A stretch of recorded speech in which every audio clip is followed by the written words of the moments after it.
friends on health management and humanity, promises and challenges. When we talk about humanity, how can we forget talking about women? My research paper is focusing on boys' upbringing and hurdle in women leadership. So why have I chosen this topic? This topic actually, when you see men's unacceptance towards women in women leadership roles, this is what took me, this is what brought me to think and study in deep about it, and then I have written this research paper which I am presenting in all of you. A leader is a leader only when he or she has a team to lead. But what? When the team denies to be led just because of the leader's gender. This is a scenario which many women leaders face nowadays, be it corporate, be it institutional jobs. They face it everywhere and it's all pervasive. Why this need for raising women in leadership positions is so crucial for India? The answer lies in recent World Economic Forum Global Gender Gap Index, which came in May 2022, which says that India has 135th rank in Global Gender Gap Index among 146 countries. This description says a lot about itself. According to this report, 14.6% of women occupy any senior managerial positions. Only 8.9% when it comes to CEO positions. This data I am taking as an embodiment that women in leadership, their presentation in leadership is so less in India. We need to give it a push. How? While researching on this topic, I came across, which I already have mentioned, that men's unacceptance towards women is one of the reasons. While researching, I heard from TED Talks, read about authors, those who have written in women and leadership positions. Everybody has their different way of saying this. Some say like attracts like. That means we have men in abundance when it comes to institutional jobs, it comes to corporate jobs, and that's how they being men end up electing another men in leadership positions. Because leadership positions ask for masculine qualities of taking decision, of being authoritative. And traditionally, we are not used to considering women, those who have masculine qualities, as proper feminine. This is how. Let me read what is the great setup which we set for our boys while they are growing up. So, this I have taken from the documentary The Past You Live In, which came on to 2015, and Jennifer Sybil Newsom is the director, story writer of this documentary, which says that we set a whole setup for boys while they are growing up. Dr. Kathleen Hellman, she went on to say, we raise boys to become men whose very identities are based on rejecting the feminine. We set them up to grow into men who disrespect women at a very fundamental level. Because while growing up, we place boys in a condition where we tell them, don't behave like a girl, don't sit like a girl, don't talk like a girl. So masculinity and a man is not something which grows organically. It grows in contrast with femininity, that you shouldn't be something which any feminine can be. This places women in their mind into the second pedestal, quoting Simone de Beauvoir here, as she says, women to be the second sex. Coming on to the great entitlement, this brings me back to my childhood days, when I was the only child of my parents and quite comfortable having all the luxuries, their attention, love. I felt entitled. I felt entitled to their love, to their existence, everything in the home. And then suddenly my brother came in. I was feeling very bad because I had to share everything with him. Back then, it didn't feel like like sharing. It felt like he's taking away everything which was mine. That is the similar situation which I went through when I was just a child, when I'm going through nowadays. Because traditionally there isn't any concept of any other sex or gender standing equal to or and even above men. We cannot even stand equal to, that is what traditional perception is. So these sort of demands, when we ask equal seats, when we ask equal vacancies, brings men to the point that they were entitled to all of these as I was to my parents' love, and now they have to divide what was there with somebody else who has come into the arena. This is the great entitlement, which in a similar documentary, Must You Live In, author Michael Kimmel talk about. He is an American sociologist. This problem of entitlement is not just American. In India, we also have certain systems which promote this entitlement.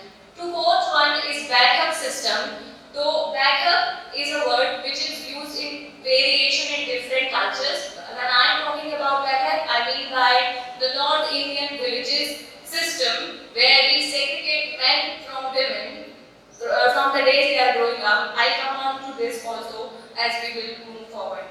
Now I would like to bring your attention to women or for women's sake, and this one is my personal favorite. As we have inclusivity and demands of inclusivity everywhere, so somewhere we understand that to promote women to leadership positions is important. But the thing is, let me read it from this paper, a women in leadership is not there to fulfill the challenging demands of a role, but only to encourage other women into leadership positions. Let me explain it in some other way. When we see a bride and we say that this bride is getting married today, not to become someone's daughter-in-law, not to become someone's wife, not to become a mother and take the decisions and take this new role as their responsibility, we consider that she is becoming bride only to wear that branded lehenga.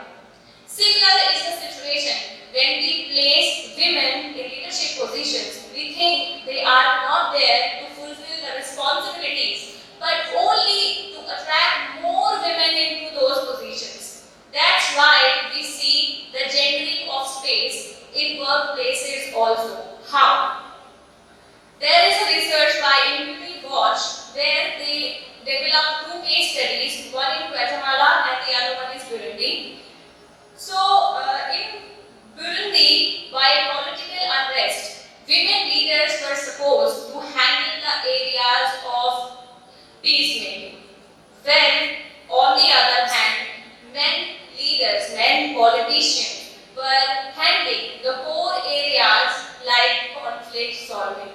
The other example of this in Guatemala, when they studied lawyers' position in criminal and family court, women leaders were supposed to handle family courts. Women lawyers were supposed to handle family courts, whereas men lawyers were comfortable and were appreciated and encouraged to handle the cases which are in the criminal court.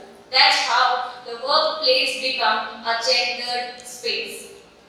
Now, this whole study will be incomplete if I don't talk about the bracket system, which is prevalent in North Indian villages, as I already have told you. So, there is a documentary in YouTube. I would suggest you all to go through this. It's a very short time documentary. Raising Boys Away from Women, Gender Segregation in India, 2021. That's the date that it came out.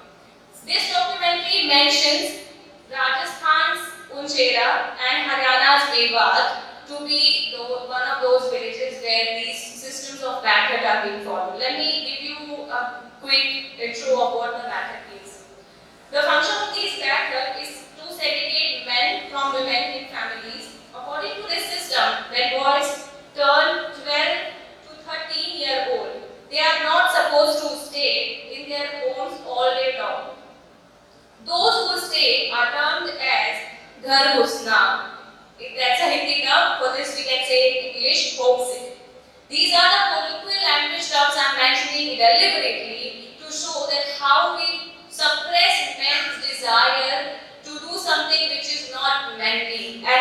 decide the boundaries for them that this is manly or this is not. So, they are expected to spend their time in the backyards with other male members of the family and only step inside the houses for food or something very important. Initially, they obviously are going to show some reluctance in following these rules, but soon they become quite okay with this new regime. Next, what is the position of girls in these backyard systems? They are not supposed to attend battles. Grown-up girls cannot even step inside if not something necessary. Young girls can be the part of backup, but after a certain age, they are not allowed. My question is, and they also say very openly, and that's what I've read about, that girls should learn from their mother. The mothers, those who had always been in their home, did homely jobs, how these girls will learn those leadership skills which can come only by interacting in society, which their fathers are doing in better, but they are not allowed at all. Next, not these systems, but there are many other things which pushes men away from being a support. I am telling you their upbringing. I need to go into their conditioning, which obviously comes from how they spend their early days. What is men's pain in this whole situation? Deepa Narayan's podcast, What's a Man Masculinity in India? There was a boy who, while interview, bursted into tears and said, I'm not able to understand how will I be able to adjust between my traditional roles and these new race demands. And what are these new race demands? Which I just told you. As traditionally, there wasn't any concept of any other sex or gender standing equal or even above men. So that seems very new to them. It seems like men kept a journal or diary, jotting down their traditional roles as society confirmed them. Lately, they went on to that journal, whatever was there in the new society for a man to do, that is also added on to the same journal. Means there was a journal, they wrote their traditional roles, they haven't cleared down those spaces and are adding new race demands into the same journal. So they have the baggage that they have to be manly by fulfilling those traditional roles, and then the new demands are also here of them being so much more like gender inclusive, accept women in leadership, but their conditioning is very different. We cannot suppress this, that we as a society has conditioned them to function in a certain way. While hearing Alexis Carter's TED talk, she said we should allow ourselves to be led by women leaders. And that is what we need to instill in the mind of boys while they are growing up, that it's totally okay and they should be comfortable while they are being led by any women leader. Moving on to this topic, let me just mention one more remark, and that's very important. Why this remark actually tricked me to think about it in a way, which is 2012 radio interview. The radio jockey asked that time Army Chief V.K. Singh that why there are less representations of women in Army and why we don't have women commanders.